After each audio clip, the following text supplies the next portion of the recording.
Di dalam Al-Quran Allah Subhanahu wa ta'ala berfirman, qad aflaha man tazakka wa zakarasma rabbihi fasalla. Di surah Al-A'la. Qad aflaha, sungguh beruntunglah atau berbahagialah. Perasaan bahagia itu dirasakan oleh ruh. Bahagia itu beda dengan perasaan lezat, merasakan kelezatan. Kalau kelezatan itu dirasakan oleh syahwat. Kalau kita makan, Pak, enak itu makanan, kita merasakan kelezatan. Itu bukan kebahagiaan, itu kelezatan. Yang merasakan kelezatan itu syahwat. Tapi kalau kebahagiaan yang merasakan itu ruh. Kalau kebahagiaan maka dia bersifat permanen. Tapi kalau kelezatan maka dia hanya bersifat sementara saja. Kita makan enak, waktu kita makan lezat, selesai itu hilang enaknya. Tapi kalau bahagia itu selamanya. Nah, siapa yang dijamin oleh Allah akan merasakan kebahagiaan, mendapatkan kemenangan itu? 3 sifatnya. 1, man tazakka, yang melakukan proses penyucian. Yang kedua, zakarasma rabbi, menyebut nama Tuhannya. Dan yang ketiga, fasalla, lalu dia salat. Kita bahas yang pertama karena itu yang ditanyakan, tazakka, melakukan proses penyucian. Di ayat ini tidak disebut objek apa yang disucikan, kan tidak disebut objeknya. Tazakka, melakukan proses penyucian, apanya yang disucikan? Banyak yang mesti kita sucikan. Salah satunya yang berkaitan dengan pertanyaannya, mensucikan harta. Ya. Jadi kita mesti mensucikan harta kita. Mensucikan harta, 1, tidak memperoleh harta dengan cara yang diharamkan oleh Allah SWT. Yang kedua, tidak memperoleh harta dengan cara yang kurang baik, meskipun halal. Karena tidak semua yang halal itu baik. Makanya Nabi pernah ditanya, ayyul kasabi atyab, perolehan harta apakah yang paling baik ya Rasulullah? Berarti ada perolehan harta yang baik, ada yang kurang baik meskipun halal. Nabi jawab, perolehan harta yang paling baik itu adalah kullu bai'in mabrur, amalur rajuli biyadihi wa kullu bai'in mabrur. Perolehan harta yang amalur rajul biyadihi, yang diperoleh pekerjaan seseorang dengan tangannya sendiri, dengan usahanya sendiri. Wa kullu bai'in mabrur, dan semua jual beli yang baik. Itu perolehan harta yang baik. Karena ada harta Pak kita peroleh tanpa kita bekerja, tidak melalui jual beli. Contoh, warisan. Warisan itu halal. Tapi kalau kita dapat warisan, apalagi setelah melalui persengketaan, perselisihan, bertengkar dengan saudara, lalu kita dapat, memang hak kita, tapi itu perolehan harta yang kurang baik. Harus berselisih dulu, bertengkar dengan keluarga, dengan saudara, baru kita dapat harta itu. Itu harta halal tapi tidak baik. Jadi kalau kita peroleh dengan cara yang baik melalui usaha sendiri, itu mensucikan harta. Nah, jadi perolehlah harta dengan cara yang halal, juga dengan cara yang baik. Nah, tadi ditanyakan tentang riba ini. Mungkin sudah pernah saya uraikan Pak, macam-macam riba itu. Ada riba fadal, ya, ada riba nasi'ah, ada riba qardin. Riba fadal itu menukar barang sejenis, barang-barang ribawi tapi dengan nilai yang tidak sama. Emas ditukar dengan emas tapi tidak sama takarannya. Uang ditukar dengan uang tidak sama nominalnya. Uang 100.000 ditukar uang 10 9 lembar. Datang ke warung misalnya, bisa enggak ditukar ini uang 100.000 saya dengan 10 saya butuh uang 10. Bisa, tapi susah itu cari uang 10. Saya kasih 9 lembar saja ya. Nah, 100.000 ditukar 90.000, selisih 10.000. 10.000-nya itu riba fadal namanya.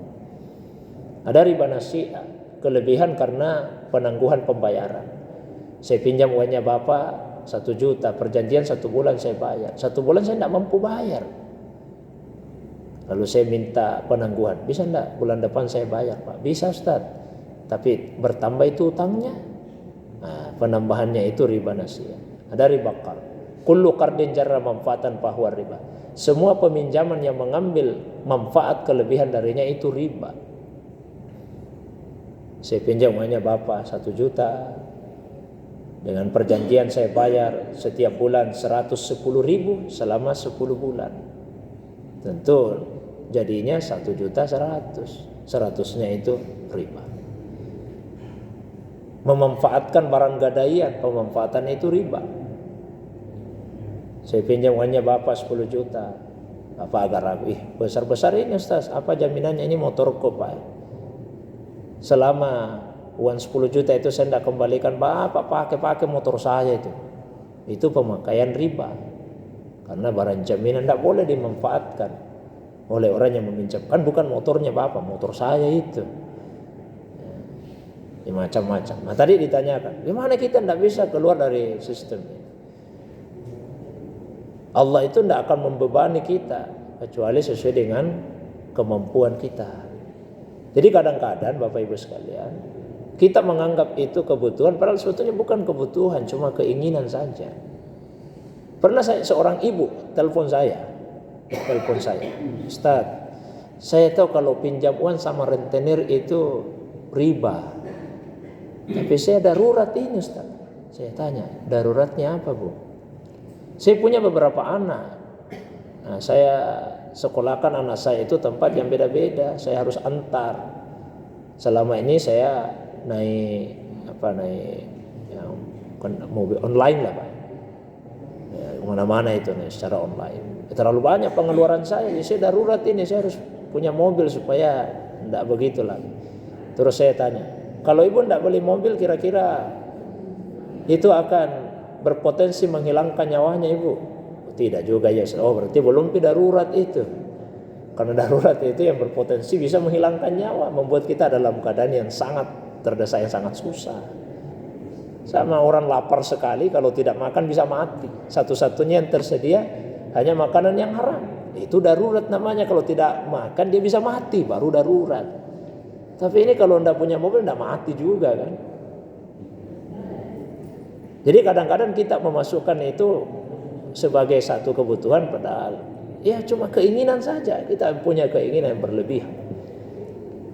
Nah, terus misalnya tadi disebut sistem, katakanlah sistem kita pegawai, ya, harus ada rekening ini karena gaji semua masuk di rekening. Ya tidak apa-apa, buka saja rekeningnya, gajinya masuk di situ.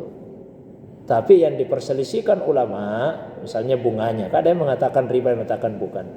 Kita hati-hatilah. Kita hati-hati. Karena seorang sufi itu cirinya dia menjauhi bukan saja yang haram tapi yang subhat. Da' ma yuribuk ila ma la yuribuk. Tinggalkan yang meragukan, beralih pada yang tidak meragukan. Jadi diapakan ini Ustaz bunganya? Apa disimpan begitu saja? Ambil, sedekahkan. Bukan dengan niat mau dapat pahala sedekah, tapi dengan niat untuk menghindarkan diri dari memiliki sesuatu yang haram. Contoh, di jalanan Pak, di jalanan dicegat orang. Ustaz nih, ada gue kasih ke Ustaz ini. Kasih saya tas-tas Pak. Tidak sempat bicara langsung pergi. Beberapa hari kemudian telepon, Ustaz sudah pernah dibuka itu isi tasnya? Belum pernah. Apakah itu isinya? Uang itu Ustaz. Uang apa Pak? Uang korupsi. Gue kasih ke juga. Uang korupsi kok saya dikasih korupsi.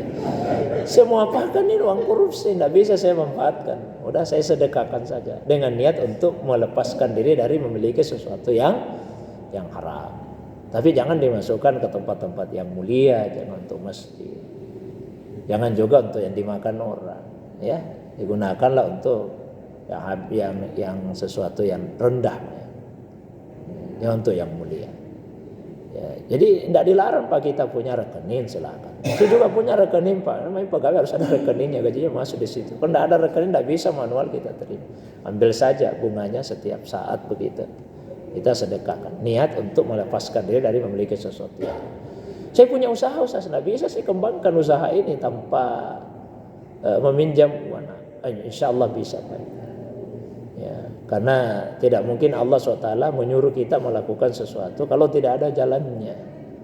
Dan Allah yang memberikan jaminan, wa may yattaqillah yaj'al lahu makhraja Wa yarzuquhu min haitsu la yahtasib. Siapa yang bertakwa kepada Allah, maka Allah akan memberikan kepadanya makhraj.